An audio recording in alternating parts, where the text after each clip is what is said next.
Thom Hartmann here with you. And Rand Paul has announced that he's running for president yesterday. It happened during our show. And the question, A, is he actually a libertarian? B, what the heck does that mean? C, is there any possibility that he could successfully run for president based on that? And, D, where does all this go? C. Edmund Wright is with us. He's the author of WTF, How Karl Rove and the Establishment Lost Again. Contributor to Newsmax TV, Breitbart, The American Thinker, his website, C. Edmund, E-D-M-U-N-D, Wright, W-R-I-G-H-T.com. And Mr. Wright, welcome back. Hey, Tom. Glad to be back. Great to have you with us. First of all, your thoughts on Rand Paul's run for the presidency. I'm assuming you're a self-described libertarian. I would be a conservative with libertarian leanings. Okay. Or a libertarian with conservative leanings, whatever how you want to say it. Sure. We knew he was going to run. I quite frankly think he's had 2 horrible years of pandering over here and flip-flopping over there, and he's trying to. It seems to he's trying to craft a niche of his libertarian base that he kind of gets from his father, and then pick up some Berkeley hippies over here and some African Americans the way Thad Cochran did. And I think he's trying to niche his way to a nomination, but I don't see him expanding beyond the Ron Paul base. And in fact, he may not even equal that. Well, both parties do this. I mean, they both kind of niche their way to things. The Democratic Party tends to do it with issues like labor and food safety and housing and things, and the Republicans tend to do it with things like God, gays, and guns. Tom, I agree with that, and I think the way the Democrat Party is structured, that works for them. And I agree the Republican establishment thinks it works for them. But knocking down the idea that the way Republicans win is to niche your way, it was basically the general thesis of my book. Yeah. Do you, well, if I could digress for a second. Well, first of all, there's no such thing as a Democrat Party, just FYI. It's called the Democratic Party. It was named by Thomas Jefferson.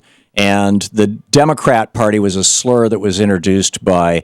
who was that guy who, have you no shame, Senator, back in the 50s? Yeah, Joe McCarthy. Yeah, he came up with that, and he said Republicans should always refer to it as the Democrat Party and emphasize the rat part. Just FYI. Okay, I wasn't aware of that. So. Yeah, well, that's the history, and that's why the partisan Republicans constantly refer to it as the Democrat Party, even though there is no such thing. But it seems to me, back to Rand Paul, it seems to me that what he's saying, not so much to Republicans, but to the American electorate right across the board, is I will take you back. We'll do the libertarian thing. We will take you back to the economic policies that that Warren Harding proclaimed in 1920 when he ran on a campaign platform of less government and business, more business and government. In other words, privatize and deregulate. And also he cut the top tax rate from 91% down to 25%. And Paul's talking about the 17% flat tax. That he's going to take us back to the Roaring '20s or take us back to the Gilded Age economically. And in exchange for that, he wants the Republicans to give up spying on us, imprisoning us in these extraordinary numbers that have exploded since Reagan put Nixon's drug war on steroids, and that Republicans have to stop being so enthusiastic about sending their young people off to war. I mean, it's sort of like taking the Republican Party back to pre-World War II. The Republicans, of course, many Republicans strongly opposed our entrance into World War II up until Pearl Harbor. Is that a deal that will work in your mind? No, and actually, I think your description's pretty accurate as to what he's trying to do. But no, I don't think it's going to work. I think that's going to kind of just isolate him to the Rand Paul base. Yeah. I don't see him expanding much past that. I don't see him competing with Ted Cruz for a lot of the Tea Party voters, with the exception of kind of the hardcore Paul libertarian group of that, and that's part of the Tea Party movement, but only a slice of it.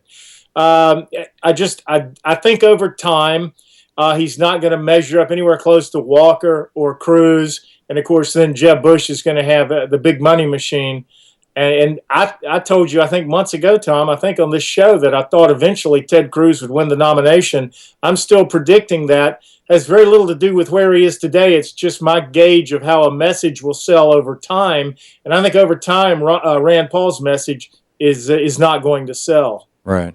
I think you might be right. In fact, I think you're most likely right. And from my point of view, the main reason why his message won't sell is that people like myself, who might even be inclined to vote, it's going to take a heck of a lot to make me vote for a Republican, but might be inclined to vote for somebody who commits to shutting down the national security state, except in those areas where we actually want it to be, working. Who commits to no more wars. Who commits to, genuine criminal justice reform. That sounds pretty good, but those are things that liberals have been calling for forever. I mean, basically. Well, go ahead. You're right, and this is the conundrum that Rand Paul doesn't seem to understand. You can make Thom Hartmann and his listeners and viewers a little more interested than they are in any other Republican. And maybe you can get louder cheers in front of 400 folks at Berkeley than any other Republican. Right. But none of those people are going to ever vote for Rand Paul, and certainly not any other Republican. Well, and here's the other half of the big problem is that, Rand Paul used to say, let's not have a war with Iran. Back when John McCain in 2008 was saying bomb, bomb, bomb Iran, Rand Paul was saying that's stupid. We need to negotiate with them. That's what you do with your enemies. That's what Reagan did with the Soviet Union. Now he's saying, the president's deal is a lousy deal. We need to go back to bombing Iran. I mean, not literally those words, but certainly implying that.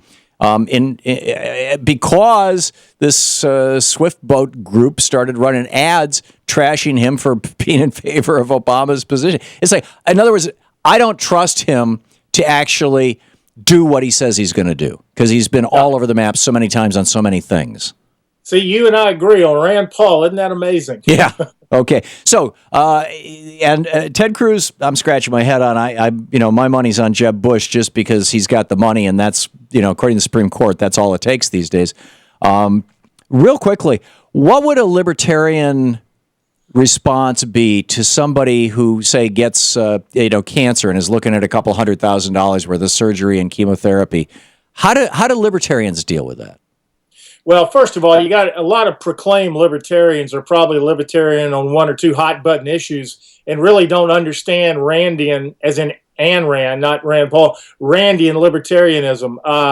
Neil Bortz, the radio host, claims to be a libertarian, but he steps on that all the time with his particular views. Well, Ayn Rand took Medicare. She treated her own lung cancer with Medicare, with federal funds. Well, it's hard to come through with a pure libertarian view in a world where that's not where we live.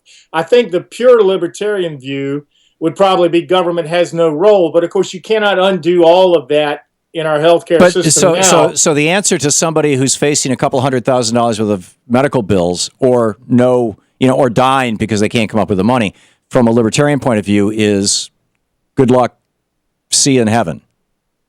Well, that may be the pure libertarian view. I think there are people who get money raised to help that happen, and actually there's. So the libertarian view is go fund me? The healthcare Obamacare debate, which I'd love to have, but yeah, I guess I can't answer the pure libertarian view. I'm not a pure libertarian. Okay, and as you correctly point out, it would take more time than we have. C. Edmund Wright, always interesting, always nice talking with you. CEdmundWright.com, the website. Thanks and author of WTF: How Karl Rove and the Establishment Lost Again, and it's going to be interesting to see if they lose this one. Mr. Wright, thank you so much for dropping by. Thank you, Tom. Anytime. Good talking. 15 minutes past the hour.